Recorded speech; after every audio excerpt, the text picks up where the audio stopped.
Enzo, allô, bonjour et bienvenue sur BlockX. Enzo, tu es Bonjour aujourd'hui Pierre. fondateur de cryptopatrimoine.fr, donc une société de formation, de conseil et de gestion en cryptoactifs dont on va parler aujourd'hui. Est-ce que tu pourrais dans un premier temps te présenter, parler de ton parcours et ton arrivée dans la blockchain, s'il te plaît? Mmh. Bonjour Pierre, merci, pour cette interview. Alors, moi j'ai un parcours qui est, originel des marchés réglementés. Donc j'ai travaillé, un peu moins de 7 ans pour Société Générale, d'abord banque privée, en salle de marché au Luxembourg, sur la partie produits structurés et ensuite, un peu plus de 4 ans au siège et on m'a mis le pied à l'étrier en 2016 à la technologie de la blockchain lors d'un voyage en Slovénie, dans lequel je formais des conseillers en investissement et voilà, de fil en aiguille, j'ai continué à toujours me former un petit peu plus. En 2019, j'ai démissionné de la Société Générale. En 2020, j'ai passé un MBA en stratégie d'intégration de la blockchain de l'École supérieure d'assurance à Paris, de l'ESA. Et puis, donc, l'aventure a commencé d'abord par donc, créer la société en 2021 qui a permis de monter un setup, donc justement, organisme de formation la clé et ce qu'on considère être le plus important pour pouvoir travailler ensuite sur du conseil et de la gestion, c'était justement de pouvoir parler le même langage que nos clients, éviter les incompréhensions, éviter les risques et donc le but, c'était de structurer un organisme de formation qui puisse donner un référentiel assez haut de qualité puisque nous sommes certifiés Calliope pour les actes de formation. Donc ça fait que pour les entreprises de moins de 50 salariés, elles peuvent bénéficier de nos formations avec du financement. Donc c'est entre guillemets gratuit pour nos clients corporate de sociétés de moins de 50 salariés. Et ensuite de pouvoir aussi adresser les particuliers sur des problématiques qui sont généralement définies sur mesure. Donc on organise tout ça vraiment sur mesure avec généralement bah voilà à la fin d'information, j'aimerais savoir faire ça ou je voudrais connaître ça, etc. Et on va toujours créer on va personnaliser tout ça. Et ensuite, on va pouvoir évoluer vers le deuxième métier, qui est donc le conseil de la gestion. Donc, à l'origine, nous sommes conseillers en investissement et conseillers en gestion de patrimoine.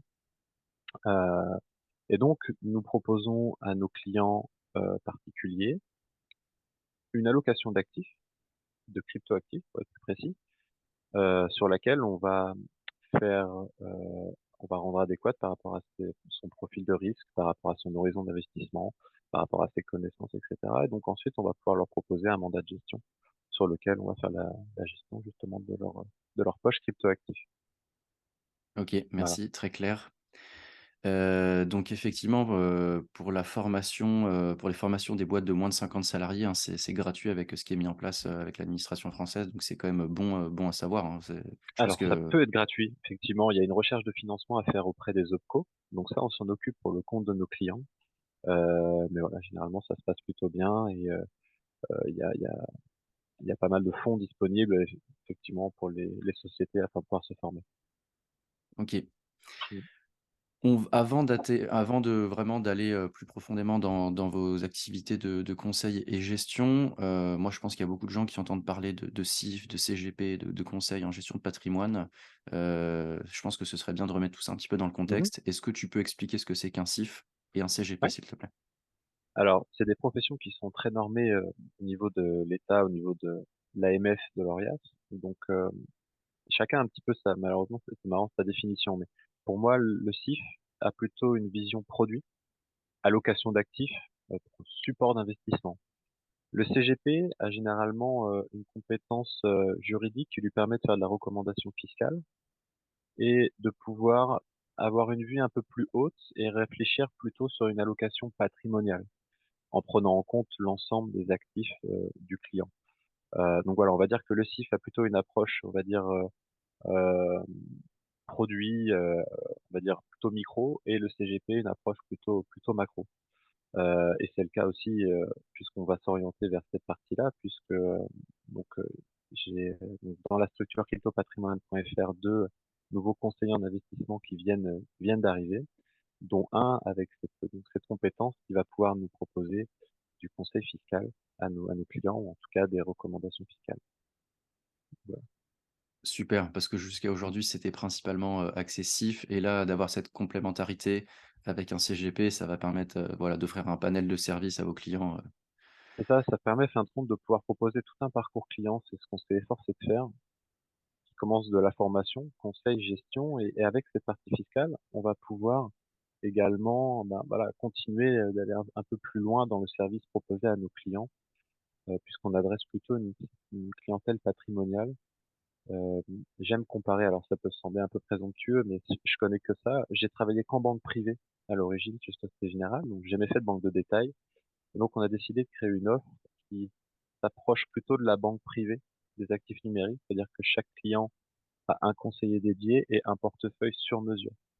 Et donc on s'approche plutôt effectivement de services haut de gamme pour des clients fortunés, puisque le minimum d'investissement est de 50 000 euros et qu'en fait, on va proposer une gestion, sur mesure, voilà, de qualité et avec tous les processus qu'on connaît en tout cas, on essaye de s'en rapprocher au maximum dans les grandes institutions bancaires.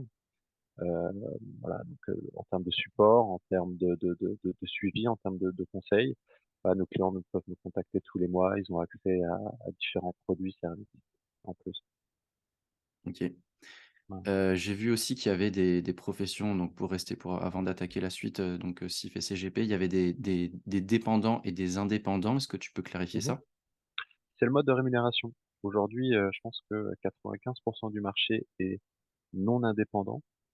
C'est ce qui permet en fait de pouvoir toucher des rétrocessions. C'est-à-dire qu'un non indépendant, donc par définition dépendant, passe des partenariats avec différents fournisseurs de solutions d'assurance, par exemple. Donc, voilà, pour ne pas en citer ou en citer plusieurs, AXA, Generali et tous les plus gros cabinets d'assurance font des partenariats avec des CGP, ce qui va leur permettre de mettre en place des process sur lesquels ils vont pouvoir toucher des rétrocessions de fonds. C'est-à-dire que un client va payer 2% par an auprès de son fournisseur d'assurance et le CGP va récupérer, je sais pas, 0,5 ou 1% par an.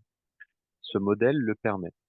Nous, on est dans un modèle qui est justement indépendant, qui fait qu'on ne nous sommes affiliés à aucun fournisseur de produits-services. Nous faisons le choix nous-mêmes via des...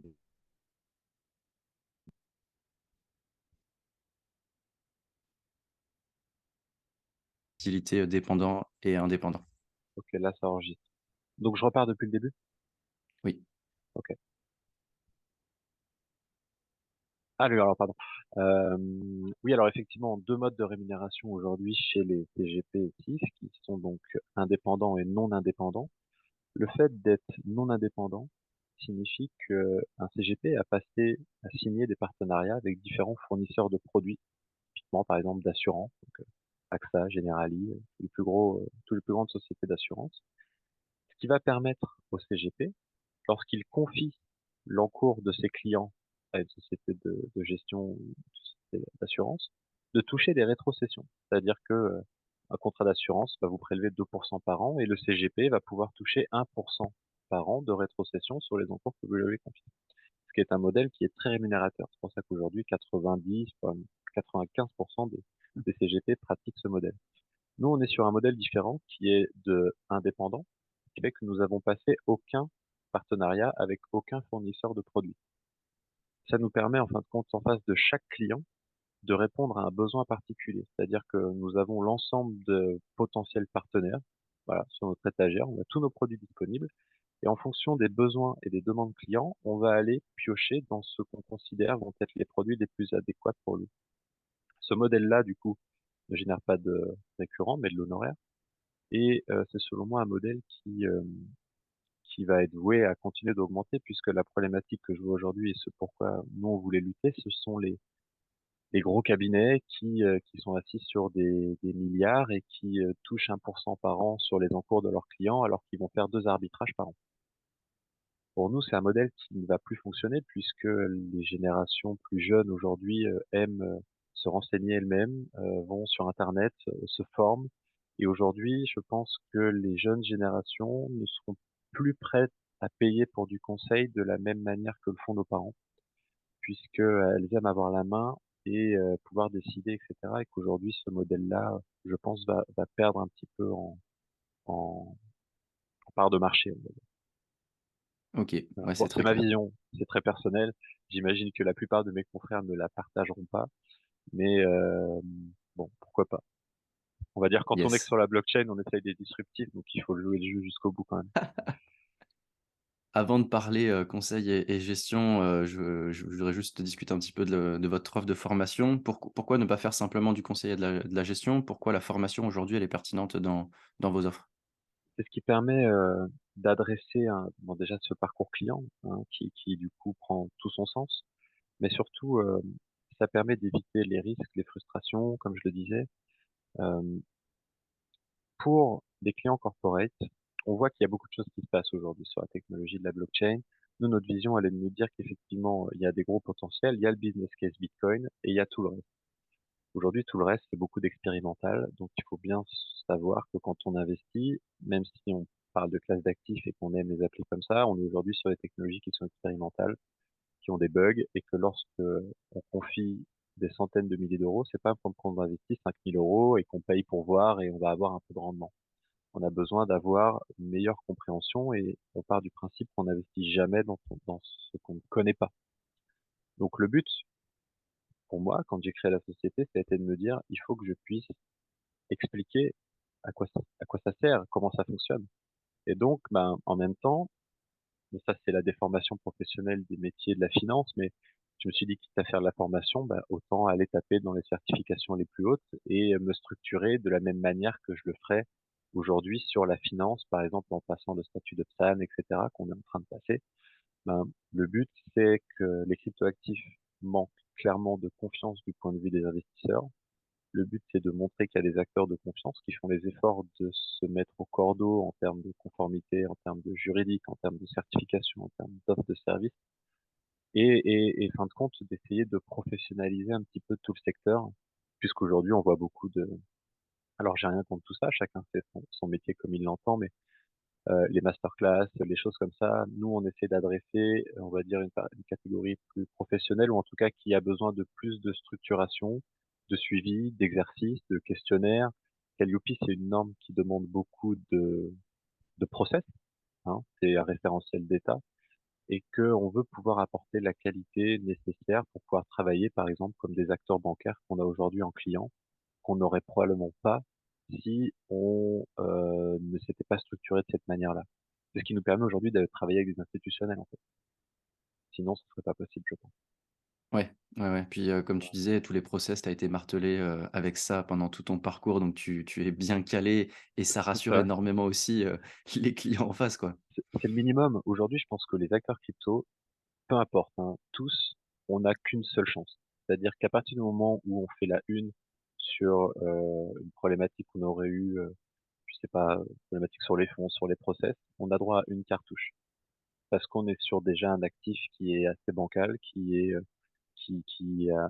pâtit un petit peu de sa mauvaise réputation passée. Il y a beaucoup de choses à faire dessus, donc il faut absolument pouvoir montrer patte blanche aux institutionnels et aussi aux autorités centrales comme l'AMF, comme la CPR, très clairement, pour pouvoir travailler tranquillement et sur ses deux oreilles, quoi. Et c'est ce que tu disais, donc là, vous êtes en train d'être, enfin, on vous arrivez sur la fin des procédures de l'enregistrement du PSAN auprès de l'AMF. Alors, Heu, sur la fin, pardon, vas-y, je te laisse finir. non, voilà, sur la fin, sachant que le processus est très long, hein, donc on peut parler de Voilà, plusieurs c'est mois, ça. ouais. Exactement. Mais, c'est des choses qui étaient pas obligatoires pour vous. Par contre, c'est quelque chose que vous mettez en place, parce que ça rajoute une couche de certification, dans vos process, C'est quoi. ça.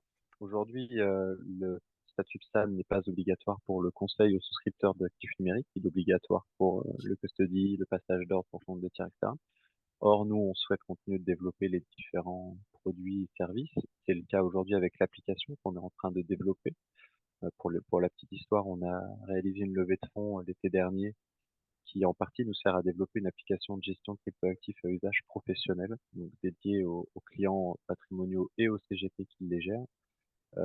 Et donc ça s'inscrit plutôt dans cet ordre-là. Donc l'application sera possible en démo. On sera à l'événement fin novembre, le 29 novembre, chez Leader, non, chez au Investir Day, au 29 novembre. Donc on pourra faire des démos à ce moment-là. Donc ceux qui voudront passer nous voir, n'hésitez pas.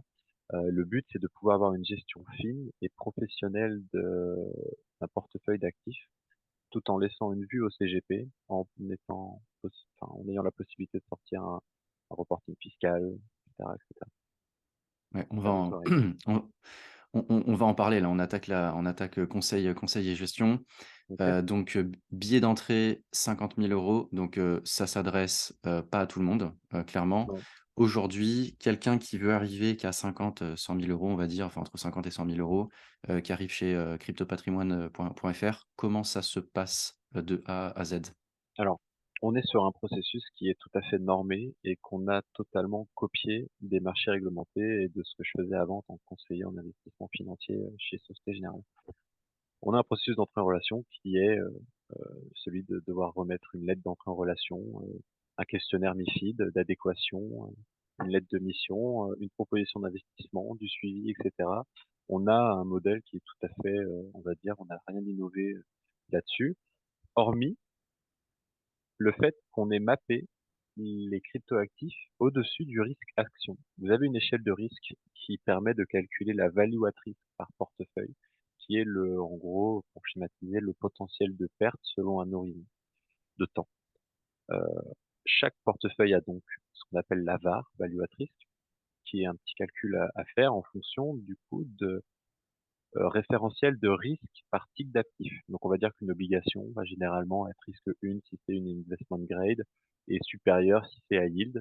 Le risque action est le risque maximum, risque 7, et etc. Et en fait, chaque produit a, selon la classification MiFID, une échelle de risque. Et ben nous, on a fait le choix de mapper les cryptoactifs au-dessus du risque action dans le calcul de risque de nos portefeuilles. Donc on a des bandes de risque qui sont, on va dire, plus royalistes que le roi et qui nous permettent aujourd'hui de construire des portefeuilles où on est sûr, généralement, de ne jamais mettre le client en risque par rapport à son allocation de patrimoine. Pourquoi est-ce que du coup on a un minimum de 50 000? C'est qu'on considère que au maximum, sur les clients patrimoniaux, on va aller investir 10% en actifs numériques. Ça fait que le client doit avoir 500 000 € de valeur mobilière pour pouvoir avoir une bande de risque suffisante et ne pas le mettre dans une situation d'impossibilité de paiement ou que le client ait besoin de son argent parce que, je sais pas, il lui arrive malheureusement une tuile et qu'il faut pouvoir vendre les cryptos. De toute façon, toutes les décisions faites en urgence sur le marché des cryptoactifs sont généralement jamais de bonnes décisions et que donc on a besoin de pouvoir prévoir et que pour ça, il faut un matelas confortable et être sûr de pas être en panique quand on voit un marché qui, par exemple, dévisse la nuit ou le dimanche, très clairement. OK. Alors, en termes de frais, frais d'entrée, frais de sortie, frais de gestion, durée d'engagement. Alors, on fonctionne de la manière suivante, 0 frais d'entrée, 0 frais de sortie, 0 frais de custody. Ce qu'on voulait, nous, c'était une offre simple. Donc, pour la gestion, la délégation de gestion, on touche 2,5% par an de frais de gestion, ce sont des management fees.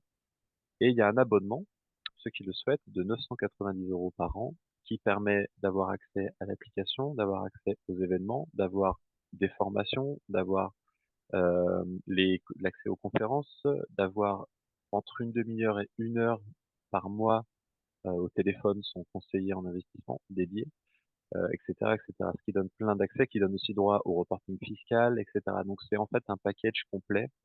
Et dans ce modèle de rémunération, on travaille généralement avec des CGP, des CIF, des family office, qui nous apportent, en fin de compte, la gestion de la poche crypto active de leurs clients. On fait une délégation de gestion. Et là, dans cette relation tripartite, entre le CGP, nous et le client, on va pouvoir reverser des rétrocessions. Donc ça, c'est par rapport à MiFID 2, hein. Le CGP doit absolument garder la main sur son client. Nous, on vient pas prendre les clients de nos confrères CGP, bien entendu, sinon on aurait du mal à travailler.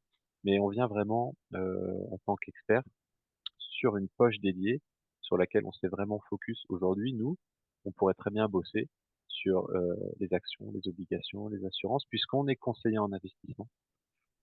Or, on a fait le choix justement de se focus juste sur cette classe d'actifs, puisque je pense qu'à vouloir tout faire, on ferait un petit peu n'importe quoi. En plus, on reste quand même assez junior. Alors, bon, j'ai plus de la trentaine, mais on reste assez junior sur les marchés financiers comparé à nos pairs plus seniors qui ont vécu et qui ont fait plus de 30 ans de marché financier. Là, je pense que bon, eux ont la bouteille pour pouvoir dire qu'ils sont à même de faire des recommandations sur l'ensemble des classes d'actifs. Aujourd'hui, ça serait un peu présomptueux, vu la charge de travail déjà que demande le marché des actifs numériques, de pouvoir dire qu'on sait tout faire. Ça serait, ferait des bêtises, hein, très clairement. Donc OK. voilà un peu l'approche. Et c'est ce qui est Est-ce que là d'ailleurs du aussi ce qui fait la différence, pardon, avec, nos confrères qui sont généralement plutôt alors là, je parle des confrères crypto, en tout cas blockchain, qui sont plutôt issus, du monde de la tech, qui sont des développeurs et qui ont réussi à trouver, du code qui leur permette de gérer des actifs numériques et qui ensuite découvrent la conformité, découvrent, les risques, et cetera, la gestion. Nous, c'est l'inverse pour le coup. On vient, du monde financier, enfin du monde traditionnel de la finance auquel on applique du coup cette côté tech, quoi. Ouais.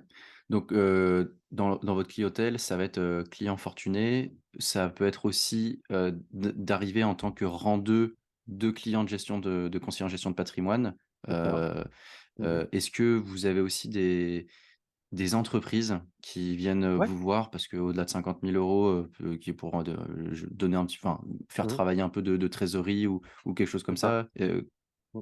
Il y en a Alors, beaucoup? il y en a alors il y a beaucoup de demandes parce qu'effectivement il y a beaucoup de d'argent disponible dans les holdings et trésoreries des clients généralement. Hem, En revanche, on a une problématique en ce moment qui est que, pour faire de la gestion de trésorerie, on a besoin d'avoir, selon nous, plus de transparence de la part des acteurs. Aujourd'hui, nous, on n'a pas d'offre de trésorerie chez nous. Donc, on va devoir travailler avec différents prestataires pour pouvoir leur confier les liquidités de nos clients sur différents protocoles DeFi.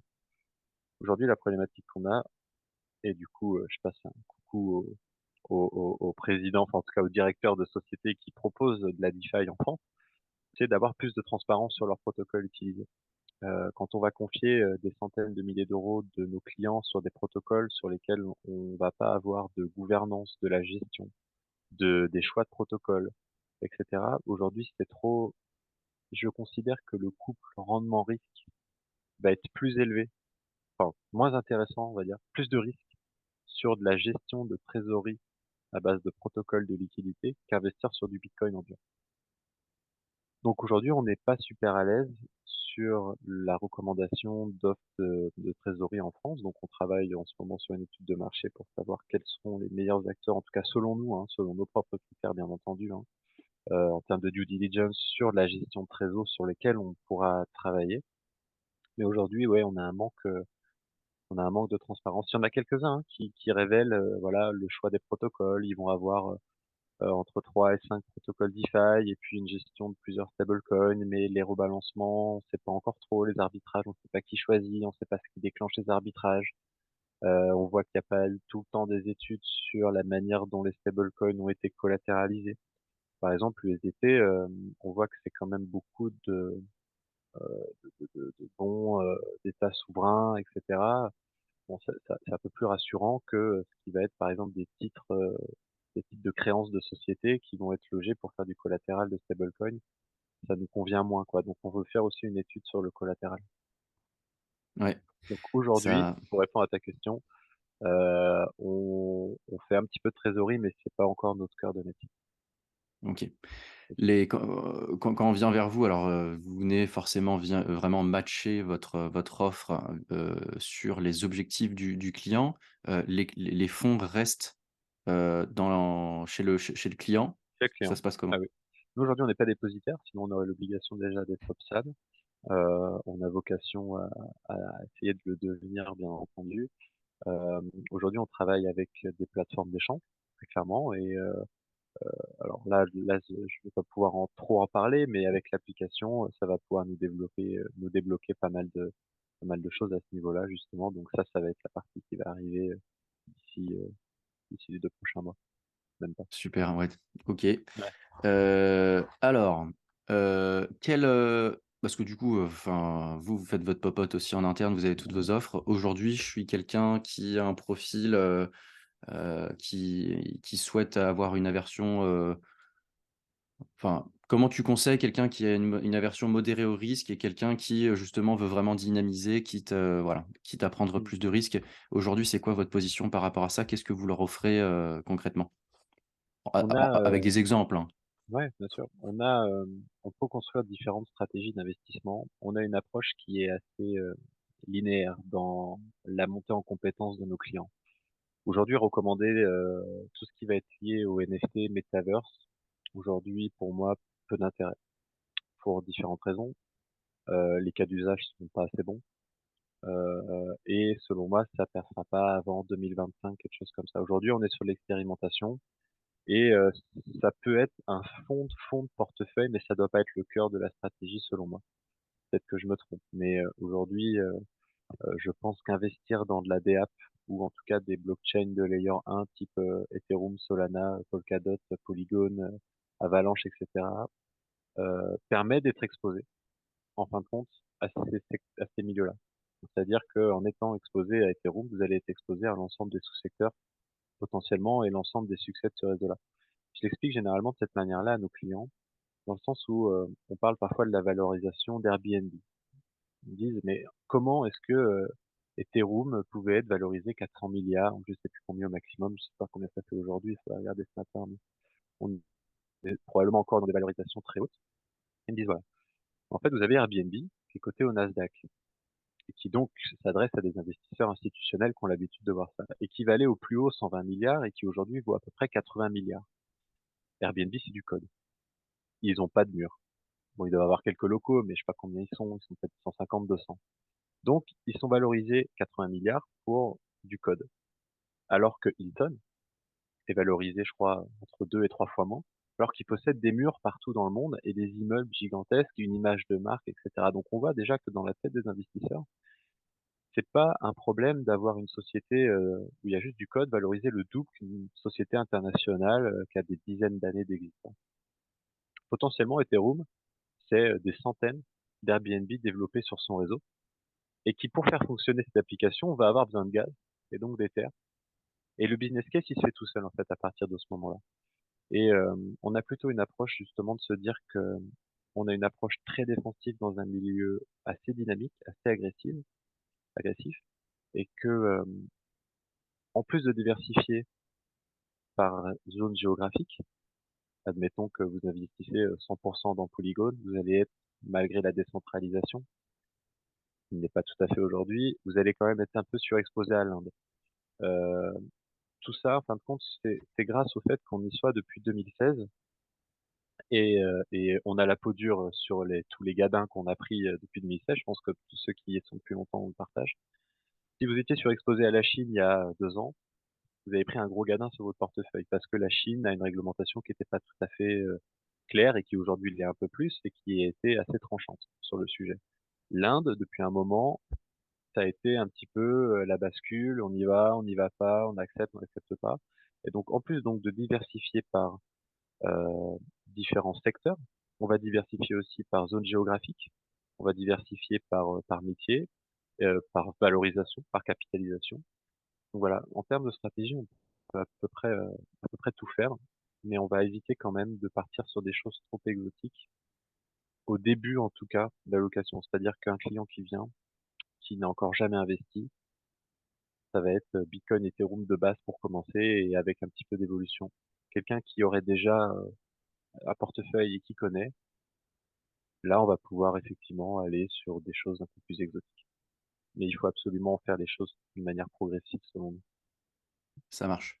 Parce que, oui, oui, quelqu'un qui arrive, qui a, je sais pas, qui a 100 000 balles, qui veut placer, et faire fructifier ça, vous allez leur proposer des choses. Donc bon, Mmh. acheter du bitcoin et de l'ethereum encore ça va. Par contre, aujourd'hui, vous les amenez pas sur des protocoles DeFi, sur du staking, sur ces choses-là, quoi?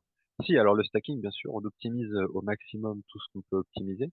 Moi, je mets pas le stacking dans la DeFi, vraiment, donc c'est pour ça que j'y ai pas spécialement pensé, mais on va utiliser quelques protocoles de liquidité à partir du moment où ce sera sur des paires solides. C'est-à-dire que, on a besoin de volume et de liquidité pour assurer, pour éviter en tout cas au maximum les risques de contrepartie. Et donc, on va plutôt privilégier des rendements un peu plus faibles, mais des pools, enfin, en tout cas sur des pools de liquidité, des paires qui sont vraiment liquides et sur lesquels les valorisations vont pas être complètement fluctuantes et où les vested de période vont pas être de 1 an, où on a les fondateurs qui utilisent d'abord tout leur argent pour être dans le pool de liquidité et à partir du moment où vous voulez sortir, même si vous avez généré 1000% pendant 6 mois, le token a perdu, je sais pas, 95 de sa valeur. Ça, je l'ai expérimenté personnellement, hein. Je pense que le meilleur moyen de expérimenter dans la blockchain, c'est de prendre ses gadins soi-même et de voir comment ça fonctionne exactement. Donc voilà, ça encore une fois, on a bien pu expérimenter. Je pense que c'est le lot de tout le monde. Donc aujourd'hui, on va préférer, être sur des paires, plutôt liquides. Heu et la DeFi, en fait, ça demande aussi, heu, d'avoir un portefeuille électronique, qui aujourd'hui n'est pas relié à nos applications et qui donc ne facilite pas la gestion. Donc c'est des choses qui vont venir petit à petit, heu, compléter nos offres de services. Il faut absolument nous, enfin, je pars du principe que je veux absolument qu'on sache bien faire de A à Z un processus simple d'investissement et de gestion de cryptoactifs avant de commencer à rajouter de la DeFi et cetera, des protocoles et tout, parce qu'on veut absolument d'abord que notre application, fasse le taf sur le must have et ce qui a vraiment d'importance. Ça marche. Ouais, c'est très clair. On va arriver déjà sur la fin de l'interview, Enzo.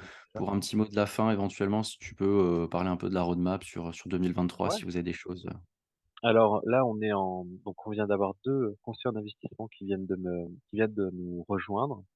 On va recruter, différents profils, stagiaires, alternants, donc n'hésitez pas à nous suivre si vous êtes, intéressés, plus probablement pour l'organisme de formation, un futur responsable de l'organisme de formation. Tout ça, c'est en termes de, on va dire, de recrutement, donc on vise à être à peu près, moi je pense qu'on sera à peu près 6 d'ici, février-mars. Nous sommes basés à Neuilly depuis, peu de temps. On a des nouveaux locaux, donc n'hésitez pas aussi à venir nous voir si vous voulez passer une tête. On a donc cette application qui va bientôt arriver. On a différents salons sur lesquels on sera présent, donc Investir Day, fin novembre. On sera au salon Leaders League, en janvier. Sinon voilà, on continue toujours de publier plus de newsletters. On va bientôt avoir pas mal de communication puisqu'on a revu notre, stratégie de marque et cetera. Donc voilà, il va y avoir pas mal de choses qui vont bientôt arriver. N'hésitez pas à suivre tout ça si vous le souhaitez. super. Puis moi, je mettrai, dans la description, tous les liens qui sont importants pour ceux qui veulent aller, un petit peu plus loin. Merci pour Merci ton Pierre. temps Merci et à ton toi, partage, Enzo, du coup. avec Passe une belle plaisir. journée. Salut.